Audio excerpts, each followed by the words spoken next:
Today we are going to start the new topic that is about change of frame. Change of frame या change of frame of reference हम बोल सकते हैं.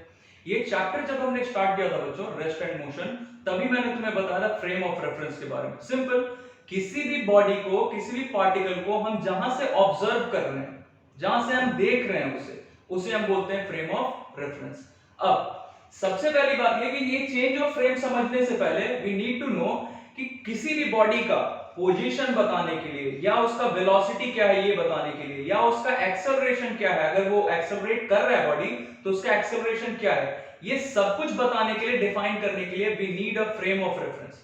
अगर हमारे पास कोई फ्रेम ऑफ रेफरेंस नहीं है, कोई फ्रेम नहीं है, तो हम बता ही नहीं पाएंगे कि वो बॉडी आखिर है कहां, उस बॉडी का पोजीशन क्या है या उस बॉडी का वेलोसिटी क्या है या उसका एक्सेलरेशन क्या है. अब जैसे बिल्कुल सिंपल सा एग्जांपल, हम बोलते हैं कि the car is moving with a velocity of 20 metre per second. तो ये जो वेलोसिटी हमने बोला 20 मीटर पर सेकंड, ऑब्वियसली वो हम किसके रेस्पेक्ट में बोल रहे हैं, कौन से फ्रेम के रेस्पेक्ट में बोल रहे हैं, रोड के फ्रेम के रेफरेंस में, मतलब हमारा जो ग्राउंड है उसके रेफरेंस में हम बोल रहे हैं. तो हमारा वो ग्राउंड, वो रोड, वहां पे क्या हो गया, फ्रेम ऑफ रेफरेंस. तो इन सब के लिए वेलोसिटी, एक्सेलरेशन और पोजीशन को बताने के लिए वी नीड अ फ्रेम. अब एक और इंपॉर्टेंट बात, लास्ट जो हमने वीडियो में देखा था, सबसे पहला जो हमारा वीडियो था रेस्ट एंड मोशन का, उसमें मैंने तुम्हें ट्रेन का एग्जाम्पल दिया था. ट्रेन, एक पर्सन ट्रेन के अंदर है और दूसरा प्लेटफॉर्म पे, स्टेशन पे खड़ा है, तो दोनों क्या ऑब्जर्व कर रहे हैं हमने डिस्कस किया था. एक बार रिकॉल करते हैं इसे. जैसे मान लेते हैं ये हमारा ट्रेन का एक डब्बा है, एक बॉगी है ट्रेन का, इसके अंदर कहीं पे एक बर्थ पे एक लगेज रखा हुआ है, एक बैग रखा हुआ है यहाँ पे. इसके अंदर एक पर्सन यहाँ और दूसरा पर्सन यहाँ स्टेशन पे, यहाँ प्लेटफॉर्म पे, और ये ट्रेन हमारा मूव कर रहा है इस डायरेक्शन में, कुछ भी वेलोसिटी से, 20 मीटर पर सेकंड के वेलोसिटी से ये मूव कर रहा है इस डायरेक्शन में ट्रेन. एक पर्सन यहाँ पे खड़ा है प्लेटफॉर्म पे और दूसरा इसके अंदर खड़ा है.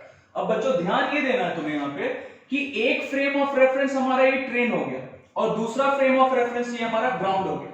मान लो ये इसे हम एस डैश बोलते हैं और इसे एस बोलते हैं. एस तुम नाम कुछ भी ले सकते हो. हमने एस किसे बोला है, जो हमारा अर्थ का फ्रेम है, मतलब जो हमारा प्लेटफॉर्म है, प्लेटफॉर्म मतलब जो हमारा ग्राउंड है उसके फ्रेम ऑफ रेफरेंस से. और ये ट्रेन को हमने क्या बोला, ट्रेन हमारा कौन सा फ्रेम ऑफ रेफरेंस है, एस डैश. अब जरा सोचो, ट्रेन के अंदर जो ये पर्सन है ये इसे ऑब्जर्व कर रहा है, तो ये देख रहा है कि ये तो जहां था वहीं पे, मतलब ये रेस्ट पे.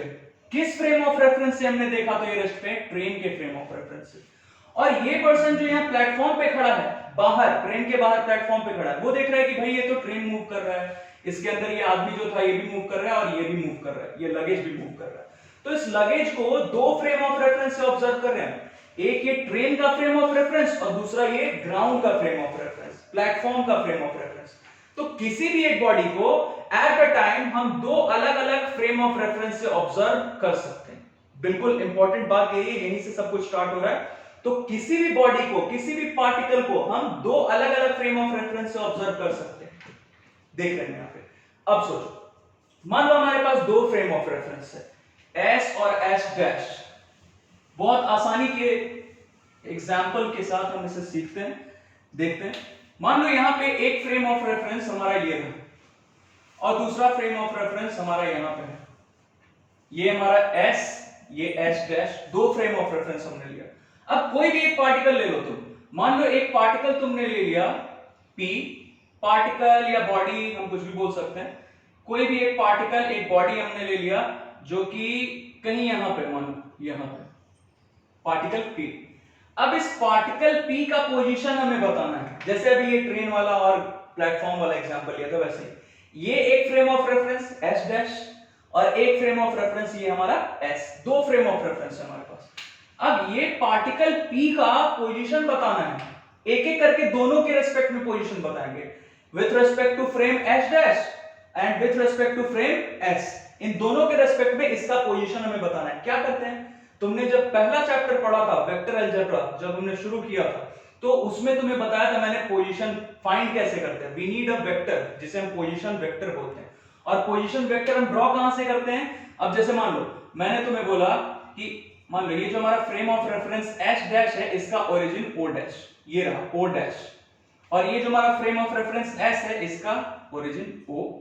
तो अगर इसका पोजीशन बताना है, पार्टिकल P का पोजीशन बताना है with respect to this frame S dash, तो हम क्या करेंगे, पोजीशन वेक्टर ऐसा कुछ ड्रॉ करेंगे. ये हमारा पोजीशन वेक्टर हो गया of this particle p with respect to frame of reference s dash, join कर दिया इसके ओरिजिन से, दैट्स इट। ये हो गया हमारा पोजीशन वेक्टर। अब जरा सोचो, अगर तुमसे बोला जाए कि आप पोजीशन वेक्टर बताइए इस पार्टिकल p का with respect to this frame s, तो क्या करेंगे? इसके ओरिजिन से इसे ज्वाइन करेंगे। इस पार्टिकल p के पोजीशन को, इस पॉइंट को हम किससे ज्वाइन करेंगे? ये जो हमारा फ्रेम ऑफ रेफरेंस है s, इसके ओरिजिन से ज्वाइन करेंगे, तो ये भी हमें मिल गया। और सोचो, ये जो फ्रेम हमारा s डैश है, अगर इसका पोजीशन इस फ्रेम ऑफ रेफरेंस s के रिस्पेक्ट में हमें फाइंड करना हो, तब क्या करेंगे? ऑब्वियसली इसके ओरिजिन से एक पोजीशन वेक्टर ड्रॉ करेंगे जो कि इस फ्रेम s डैश के ओरिजिन को ज्वाइन कर रहा है। बिल्कुल सिंपल। ये हमारा फ्रेम मान लो ट्रेन, ये frame ground, that is the platform. तो अगर ये ट्रेन का पोजीशन हमें पता करना है विथ रिस्पेक्ट टू ग्राउंड, तो हम क्या करते हैं? यहां से एक पोजीशन वेक्टर ड्रॉ किया जो कि किसे ज्वाइन कर रहा है? इस वाले फ्रेम s डैश के ओरिजिन को इस वाले फ्रेम s के ओरिजिन से ज्वाइन कर रहा है। तो ऑब्वियसली ये एरो हमारा, ये पोजीशन वेक्टर क्या हो गया? o dash, that's it. तो एक बार हम लिख लेते हैं, position vector of what? Of this particle p with respect to this frame s dash. ऐसा लिख सकते हैं क्या?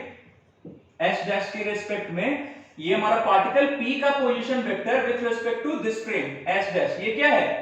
o dash p vector. लिख सकते हैं ऐसा, लिख लेते हैं इसे, o डैश p वेक्टर लिख सकते हैं। ये हमारा पोजीशन वेक्टर p का हो गया with respect to s dash, frame of reference. दूसरा चीज, ये हमें दिख रहा है कि अगर हमें पोजीशन वेक्टर चाहिए पार्टिकल p का with respect to this frame s, with respect to frame s, ये कौन सा वेक्टर बच्चों? देखो तो वेक्टर OP लिख सकते हैं क्या ऐसे? एरो पे ध्यान देना बस। वेक्टर OP लिख सकते हैं क्या ऐसे? बिल्कुल लिख सकते हैं, लिख लेते हैं वेक्टर OP। तो ये हो गया हमारा वेक्टर OP। तीसरा चीज, अगर हमें बोला गया कि इस जो हमारा frame of reference s dash है, इसका पोजीशन वेक्टर बताओ with respect to this frame s, तो ये रहा वेक्टर o डैश, लिख लेते हैं इसे भी। Position of frame s dash with respect to this frame s, ये क्या हो गया? ये s डैश, ध्यान रखना, ये क्या हो गया? कौन सा वेक्टर हो गया? वेक्टर o डैश हो गया। We are done. तो अब तुम्हें ये दिख रहा होगा कि सर यहां पे हम triangle rule of vector addition apply कर सकते हैं। बिल्कुल सिंपल। ये देखो तो वेक्टर o डैश का जो हेड है, हेड ऑब्वियसली कहां पे होगा? यहां पे। तुम्हारे दिमाग में क्लियर बैठे इसलिए यहां पे बना लेते हैं। ये वेक्टर o डैश का हेड, और ये हमारा यहां पे क्या है? वेक्टर o डैश p का टेल यहां पे होगा क्या? क्योंकि इसका हेड तो यहां पे होगा, कहीं यहां पे। तो इसका टेल और इसका हेड कोइंसाइड कर रहा है, और ये तीसरा जो वेक्टर हमने ड्रॉ किया है, ये इसके टेल को इसके हेड से ज्वाइन कर रहा है। बिल्कुल सिंपल। तो triangle rule of vector addition हम लगा सकते हैं यहां पे। अब ये triangle rule of vector addition लगाएंगे तो क्या होगा? देखो तो ये वेक्टर OP, ऐसा हम लिख सकते हैं, vector OP is equal to क्या? Vector o dash plus vector o dash p, ऐसा लिख सकते हैं बिल्कुल। अब तुम्हें इन सब का वैल्यू यहां दिख रहा होगा, इन सब का वैल्यू यहां पे क्या है? सबका वैल्यू रखो एक एक करके। वेक्टर OP ये क्या है? Position vector of p with respect to this frame s equals to o dash क्या है? Position vector of this frame s dash with respect to this frame s, मतलब इसका पोजीशन इसके रेस्पेक्ट में, इस फ्रेम का पोजीशन इसके respect में, प्लस o डैश p क्या है? देखो तो position vector of this particle p with respect to this frame s dash, that's it. हमारा काम हो गया। देखो तो क्या हम यहां से क्या कंक्लूड कर रहे हैं कि अगर हमें इस वाले फ्रेम का, फ्रेम s डैश का पोजीशन इस फ्रेम s के रिस्पेक्ट में पता है, और इस पार्टिकल p का position with respect to this frame पता है, मतलब फ्रेम s डैश पता है, तो दोनों को ऐड करके हमें क्या पता चल जाएगा? Position of this particle p with respect to this frame s। बिल्कुल सिंपल। अब इसे एक और आसान सा एग्जांपल लेके हम समझते हैं। मान लो ये जो हमारा पार्टिकल p है, ये क्या है? ये हमारा बैग है, यहां मैं लिख देता हूं, ये हमारा बैग है। बिल्कुल आसान सा एग्जांपल ले रहे हैं। ये जो पार्टिकल p था, ये हमारा क्या है? बैग। ये फ्रेम जो है हमारा s डैश, ये क्या है? ट्रेन। और ये जो हमारा फ्रेम है s, ये है हमारा ग्राउंड। ग्राउंड मतलब प्लेटफॉर्म, बिल्कुल सिंपल। अब जरा ध्यान देना, यहां से रिलेट करना, बिल्कुल आसान। पोजीशन वेक्टर ऑफ p मतलब particle with respect to s मतलब विथ रिस्पेक्ट टू ग्राउंड। यहां लिख देता हूं position vector of p, p मतलब बैग विथ रिस्पेक्ट टू क्या, s का क्या मतलब कि with respect to ground is equal to position of this frame s dash मतलब ट्रेन का position with respect to s मतलब विथ रिस्पेक्ट टू ग्राउंड। यहां लिख लेते हैं ट्रेन का position with respect to what, with respect to ground, ये comma है, प्लस ये क्या है पोजीशन ऑफ p मतलब पोजीशन ऑफ बैग, यहां लिख ही देता हूं पोजीशन ऑफ p मतलब position of bag with respect to what, s dash मतलब विथ रिस्पेक्ट टू ट्रेन। तो ये नीचे लिख लेते हैं position of bag with respect to train. अब देखो बच्चों ये बिल्कुल क्लियरली हमें दिख रहा है कि अगर हमें position of bag with respect to ground with respect to the platform पता करना है तो हम क्या करेंगे, पोजीशन ऑफ पहले हम फाइंड करेंगे ट्रेन मतलब ये जो सेकंड वाला फ्रेम है इसका ग्राउंड के रिस्पेक्ट में क्या है पोजीशन, प्लस क्या करेंगे पोजीशन ऑफ दिस बैग मतलब this body this particle with respect to this frame S dash मतलब ट्रेन। तो इन दोनों को ऐड करने से हमें इस बैग का position with respect to ground पता चल जाएगा, बिल्कुल आसान। अब जरा सोचो अगर हम इसको टाइम के रिस्पेक्ट में डिफरेंशिएट कर दें, ये क्या है हमारा पोजीशन है, तो अगर पोजीशन को टाइम के रिस्पेक्ट में हम डिफरेंशिएट कर दे तो हमें क्या मिल जाएगा, हमें पता है वेलोसिटी मिल जाएगा। चलो देखते हैं डिफरेंशिएट करते हैं, यहां मैं लिख देता हूं by differentiating with respect to time, time के रिस्पेक्ट में इसको हमने डिफरेंशिएट कर लिया, क्या मिलेगा देखो तो ये एग्जांपल तुम्हें दिया था ताकि तुम रिलेट कर सको, बिल्कुल आसान है। तो इसे हम डिफरेंशिएट करते हैं, इसे डिफरेंशिएट करेंगे क्या लिखेंगे d vector r p s, किसके रिस्पेक्ट में डिफरेंशिएट करें, टाइम के रिस्पेक्ट में, तो ये किसके इक्वल होगा, इसका डिफरेंशिएशन, मतलब ये पार्ट हम हटा लेते हैं, थोड़ा आगे का कैलकुलेशन करेंगे, ये भी हटाते हैं, क्या हो गया देखो तो डिफरेंशिएट किया इसे, क्या हो गया d vector r position of s dash मतलब दूसरा जो फ्रेम था उसका position with respect to first frame मतलब हमारा ग्राउंड और ट्रेन, ये ट्रेन ये ground dt plus d r vector p with respect to s dash मतलब with respect to the second frame dt, क्या हो गया, इसे क्या लिख सकते हैं देखो तो velocity of particle p with respect to first frame मतलब frame s, velocity of this second frame मतलब s dash का velocity जो हमारा second frame of reference s dash उसका velocity with respect to s plus ये क्या हो गया velocity of this particle p with respect to second frame of reference that is s dash।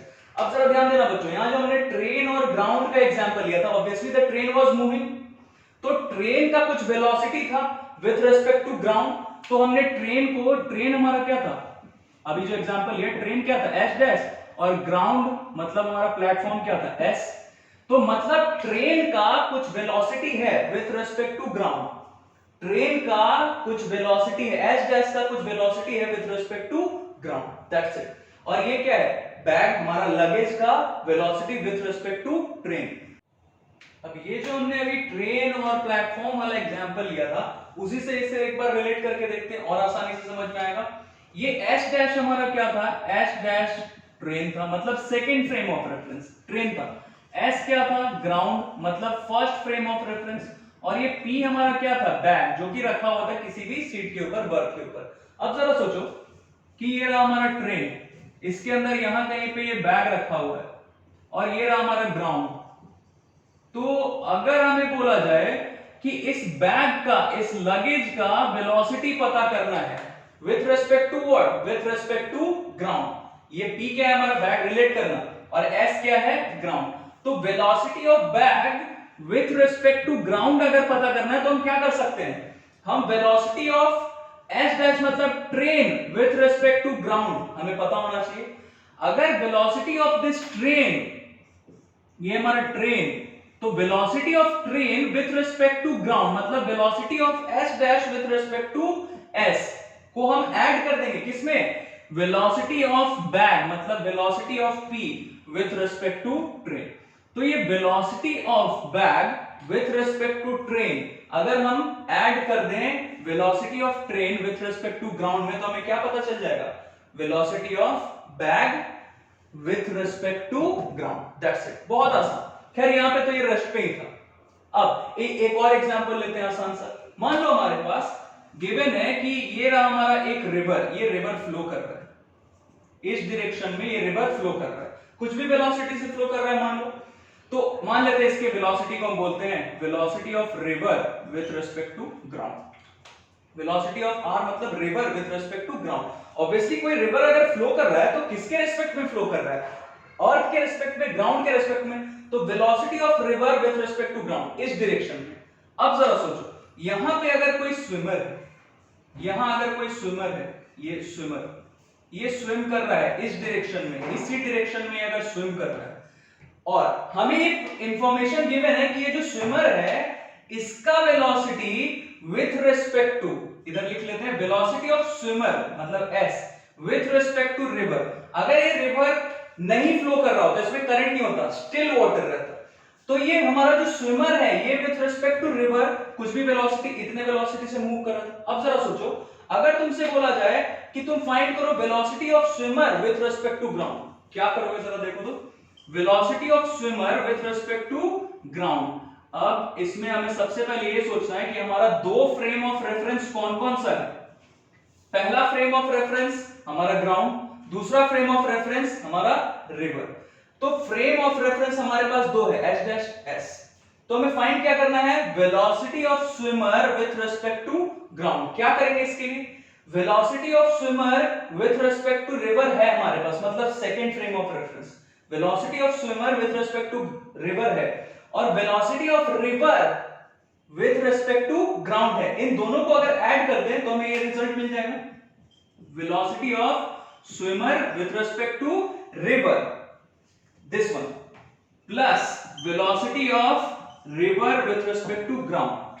अब जरा देखना, हमें फाइंड क्या करना था, velocity of swimmer with respect to ground. ये पता करना था हमें कि ये ग्राउंड के रिस्पेक्ट में कितना मूव कर रहा है, कितना वेलोसिटी है इसका। क्या किया इसके लिए, वेलोसिटी ऑफ स्विमर फाइंड किया with respect to the second frame. Second frame मतलब रिवर, उसको ऐड किसने किया, वेलोसिटी ऑफ रिवर मतलब second frame with respect to ground. ये हमें पता है, दोनों को ऐड कर दिया।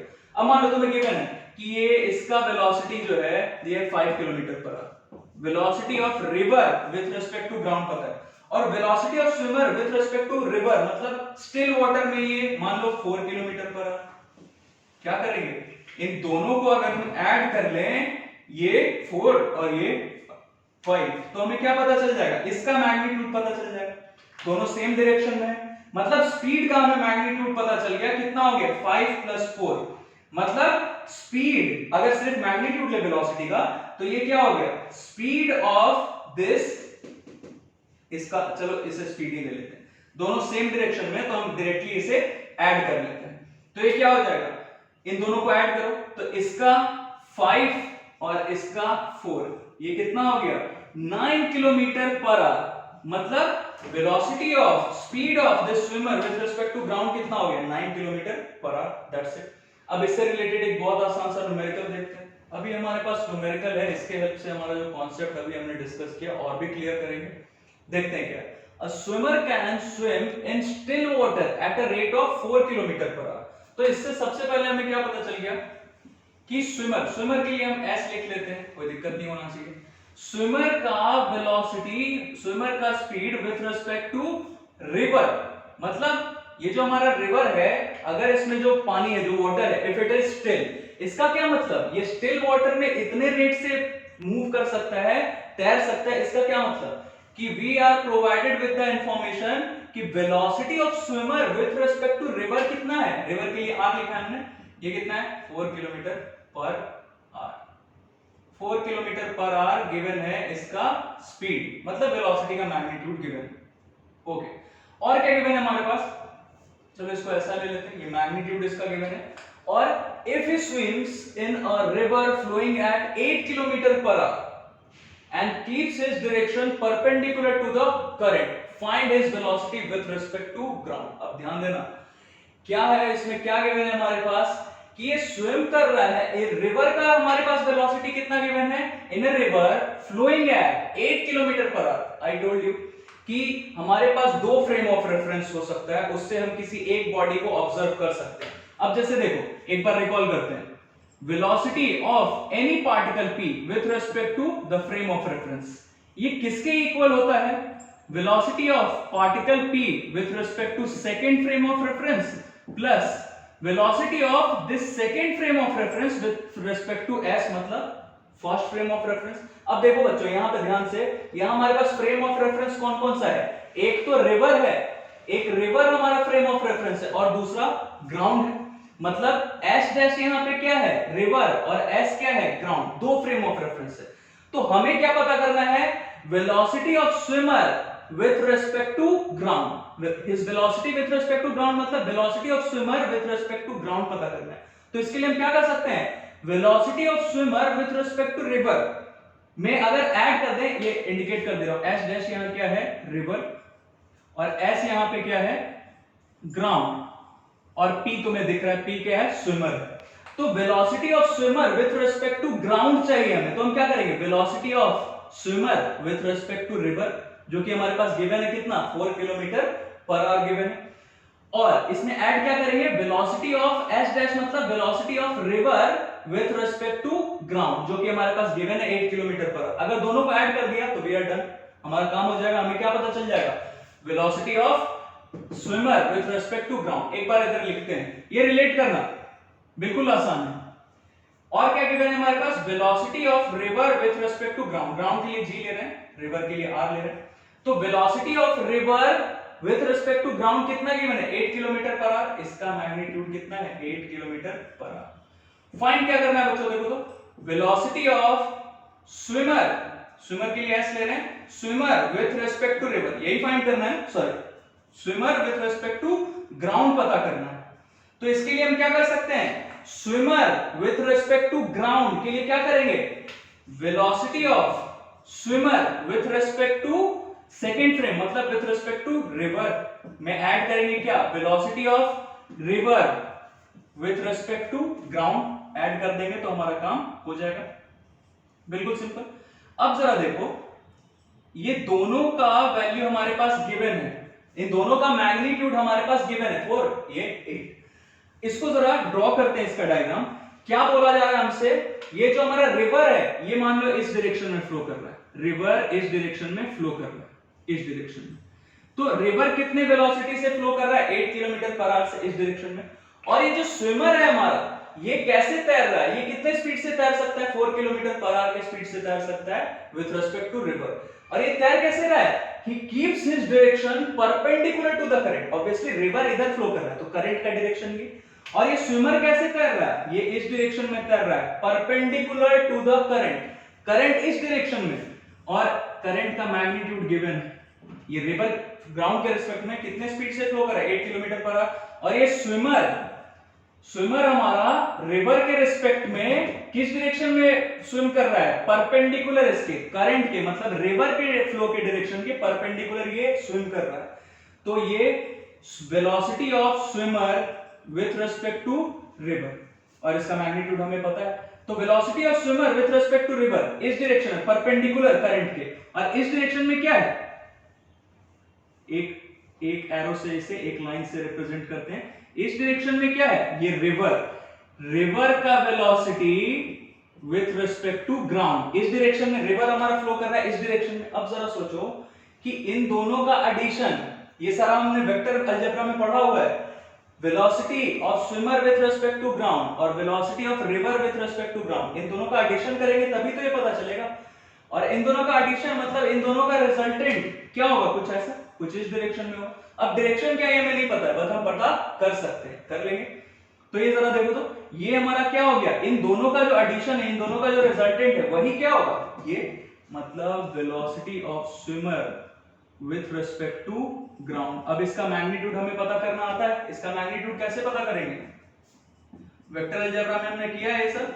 इसका मैग्नीट्यूड किसके इक्वल होगा? इन दोनों का मैग्नीट्यूड हमें पता है, a square plus b square plus 2ab cos theta.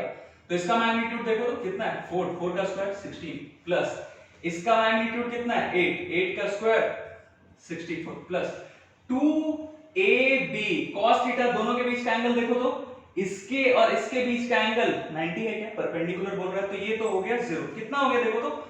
ये हो गया हमारा 80 अंडर रूट 80। तो ये किसका मैग्नीट्यूड आ गया? चलो इसको थोड़ा सा और तुम सिंपलीफाई कर सकते हो। कितना हो जाएगा? इसे क्या कर सकते हैं? 4 रूट 20, या तुम ऐसा लिख सकते हो इसे 16 बाहर आ जाए, ऐसा लिख सकते हैं 16 into 5। तो कितना हो गया? 4 root 5 kilometre per hour. Kilometre per hour है हमारा यूनिट। तो ये क्या पता चल गया? Velocity of swimmer with respect to ground. ये तो मैग्नीट्यूड है। और डायरेक्शन कैसे पता करते हैं बच्चों? ये तुम्हें पता है। ये मान लो इसके साथ थीटा एंगल बना है, तो ये थोड़ा इसे और आगे बढ़ाते हैं। तो ये हम कैसे पता करेंगे? ये डाला परपेंडिकुलर, तो ये परपेंडिकुलर का लेंथ किसके इक्वल हो जाएगा? ये velocity of swimmer with respect to river कितना है हमारे पास? ये 4, इधर से हो गया 4, और ये velocity of river with respect to ground ये कितना है? 8। बिल्कुल सिंपल। तो ये tan थीटा का वैल्यू हम यहां से पता कर सकते हैं, कर लेते हैं। tan थीटा का वैल्यू क्या हो जाएगा? इधर लिखता हूं, tan थीटा फाइंड करेंगे तो क्या होगा? परपेंडिकुलर बाय बेस मतलब 4/8 कितना हो गया? 1/2। तो थीटा क्या आ गया? tan inverse 1/2। Very simple. तो हमें डायरेक्शन भी पता चल गया। तो ये जो हमारा वेलोसिटी ऑफ, ये क्या है? Velocity of swimmer with respect to ground. Velocity of swimmer with respect to ground बहुत रिपीटेड क्वेश्चन है ये, और बहुत आसान सा भी है। तुम देख रहे हो डायरेक्टली इससे रिलेट करके हम सब कुछ काम कर रहे हैं। तो velocity of swimmer with respect to ground मतलब फर्स्ट फ्रेम ऑफ रेफरेंस के रिस्पेक्ट में क्या किया? इन दोनों का रिजल्टेंट फाइंड कर लिया। That's it. अब इसके आगे और इसी से रिलेटेड एक और डिस्कशन करते हैं। और ये हमें बता क्या रहा है कि velocity of the particle with respect to one frame and the velocity of particle with respect to the other frame s dash, इन दोनों के वेलोसिटी, अगर हम किसी एक बॉडी का वेलोसिटी या किसी एक बॉडी का जो हमारा पोजीशन है या किसी एक बॉडी का एक्सेलरेशन है, वो अगर दो अलग अलग फ्रेम में हम मेजर कर रहे हैं तो दोनों के अलग अलग मेजरमेंट को हम कैसे रिलेट कर सकते हैं, ये हमने देखा। एक्सेलरेशन का भी देखेंगे। अब इसी एक्सप्रेशन से हम एक और रिजल्ट यहां डिफाइन करने वाले हैं जो हमारे न्यूमेरिकल्स में काम आए। देखते हैं ये क्या है? Velocity of this particle with respect to first frame, जैसे अभी एग्जांपल लिया ग्राउंड का, और ये velocity of particle with respect to second frame, जैसे अभी रिवर का एग्जांपल लिया। ये क्या है? वेलोसिटी ऑफ द रिवर मतलब velocity of the second frame with respect to first frame. यहां नोटिस ये करना है कि ये जो दोनों फ्रेम्स हैं ये दोनों एक दूसरे के रिस्पेक्ट में मूव कर सकते हैं, बट हमारा लिमिटेशन क्या है? ये सब कुछ ट्रू कब होगा? ये एक बार मैं लिख देता हूं यहां पे। If both the frames are translating मतलब तुम्हें पता है मोशन कैसा होना चाहिए? लीनियर होना चाहिए। If both the frames are translational motion होना चाहिए दोनों में, दोनों के रिलेशन में कैसा मोशन होना चाहिए? ट्रांसलेशन मोशन, रोटेशन नहीं होना चाहिए। With respect to each other with small velocity, ये इसका लिमिटेशन है। ये जो हम यहां पे डिस्कशन कर रहे हैं ये इसका लिमिटेशन है। मतलब हम ऐसा मान के चल रहे हैं, ये हमारा अजम्पशन है। अब जैसे ये ट्रेन और ये स्टेशन का एग्जांपल लिया या रिवर और ग्राउंड का एग्जांपल लिया, इन सब में ऑब्वियसली जो रिवर है वो ग्राउंड के रिस्पेक्ट में या ट्रेन जो है वो हमारे स्टेशन के रिस्पेक्ट में स्मॉल वेलोसिटी से मूव कर रहा है, और ऑब्वियसली उसका मोशन कैसा है? लीनियर मोशन है, ट्रांसलेशनल मोशन है, रोटेट नहीं करना चाहिए। That's it. तो अगर ये कब नहीं फॉलो करेंगे सर? इन दोनों फ्रेम्स में एस डैश और फ्रेम एस में दोनों में हम ये मान के चल रहे हैं कि टाइम का मतलब एक ही है। टाइम का मतलब एक ही है, मतलब ये जो d/dt हम यहां पे ले रहे थे डिफरेंशिएट करने के लिए, उसका मीनिंग दोनों फ्रेम में एस डैश में या फिर एस में, दोनों फ्रेम ऑफ रेफरेंस में इसका मतलब टाइम का मतलब d/dt का मतलब सेम है। That's it. ये कब नहीं होगा? ये है यस ये कब फॉलो होगा? नो, कब नहीं फॉलो होगा? मतलब डी बाई डी टी का मतलब कब बदल जाएगा? टाइम दोनों फ्रेम्स में अलग अलग कब हो जाएगा? टाइम का मतलब जब when the frames rotate with respect to each other, या कोई भी एक फ्रेम अगर दूसरे के रिस्पेक्ट में अगर रोटेट कर रहा है, यहां मैं लिख देता हूं, if when one frame rotates with respect to other or the velocity of one frame with respect to other is much large मतलब ये लगभग कितना हो जाएगा? लाइट के स्पीड के जितना। तो कोई भी दो फ्रेम्स अगर एक दूसरे के रिस्पेक्ट में अगर रोटेट कर रहे हैं, या फिर अगर एक फ्रेम दूसरे फ्रेम के रिस्पेक्ट में बहुत ज्यादा वेलोसिटी से मूव करने लगा, तो ये हमारा ये सब जो अभी तक हम डिस्कस करते हैं ये सब फॉल्स हो जाएगा, ये सब हम फॉलो ओबे नहीं कर पाएगा वहां पे। That's it. और कब ओबे करेगा? जब हमारा ये एक फ्रेम दूसरे फ्रेम के रिस्पेक्ट में ट्रांसलेशन मोशन करे और कम वेलोसिटी से करे। जैसे ट्रेन ग्राउंड के रिस्पेक्ट में मान लेते हैं 150 किलोमीटर पर आवर, फिर भी वो ये लाइट के स्पीड के कंपैरिजन में बहुत कम। That's it. अब देखो यहां से एक और रिजल्ट हम डिड्यूस करते हैं। क्या कर सकते हैं?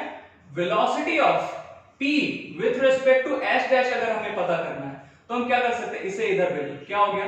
Velocity of p with respect to s minus velocity of s dash with respect to s।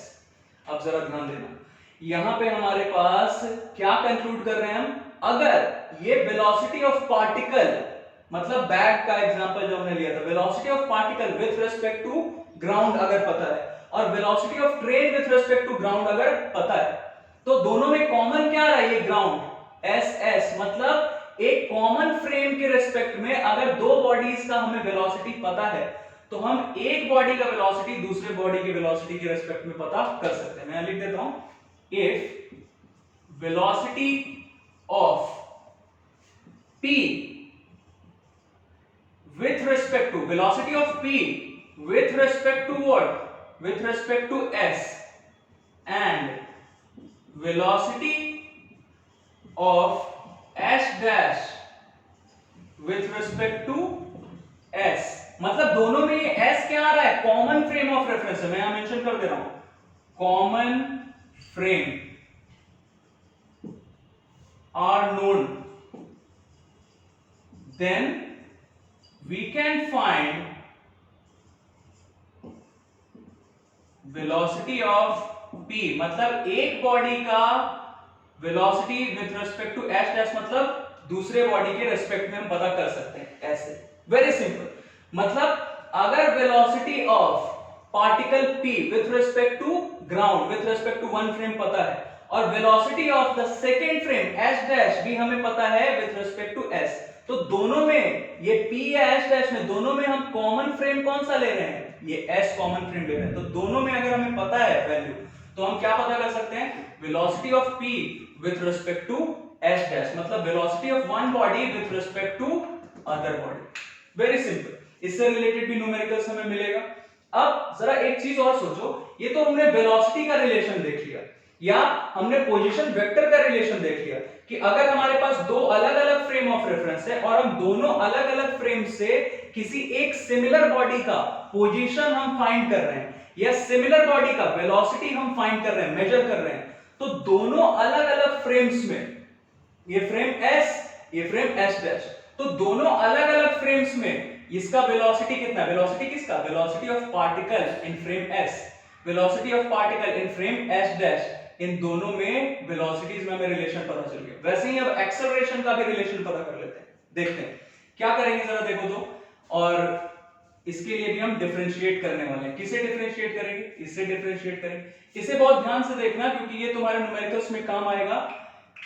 Simple है कि अगर इसका वेलोसिटी इस एक कॉमन फ्रेम के रिस्पेक्ट में पता है और दूसरे बॉडी का भी वेलोसिटी एक कॉमन फ्रेम के रेफरेंस में पता है, तो हम किसका वेलोसिटी पता कर सकते हैं, इस बॉडी p का velocity with respect to second body s dash के वेलोसिटी, इसके s डैश के रिस्पेक्ट में पता कर सकते हैं। अब देखो जरा, इसे अगर हम डिफरेंशिएट कर दें, डिफरेंशिएटिंग, मान लो ये हमारा इक्वेशन 2, तो इक्वेशन 2 को अगर हम डिफरेंशिएट करेंगे विद रिस्पेक्ट टू टाइम तो क्या होगा, d velocity of particle p with respect to s first frame, s मतलब फर्स्ट फ्रेम, इधर क्या हो गया, velocity of particle p with respect to s dash मतलब second frame, plus velocity of second frame मतलब s dash with respect to s मतलब first frame. तुम्हें पता है वेलोसिटी का क्या होता है, अगर डिफरेंशिएट करेंगे तो ये क्या आ गया, acceleration of particle p in the frame s, ये क्या हो गया, acceleration of particle p in the frame s dash, plus ये क्या हो गया, acceleration of frame s dash with respect to the frame s। बिल्कुल आसान। अब जरा सोचो, ये हमारे न्यूमेरिकल्स में बहुत काम आने वाला है आगे के भी चैप्टर्स में, इसलिए बहुत अच्छे से समझना इसे। अब मान लो अगर ये जो हमारा फ्रेम है, जैसे जो हमारा ट्रेन था वो हमारे ग्राउंड के रिस्पेक्ट में मूव कर रहा है एक यूनिफॉर्म वेलोसिटी से, या जो रिवर है वो ग्राउंड के रिस्पेक्ट में मूव कर रहा है यूनिफॉर्म वेलोसिटी से, तो एक्सेलरेशन क्या होगा, जरा देखना, लिख देता हूं यहां पे, इफ s डैश मतलब फ्रेम, कोई भी फ्रेम हो सकता है, वन ऑफ द फ्रेम्स लिख लेते हैं, वन ऑफ द फ्रेम्स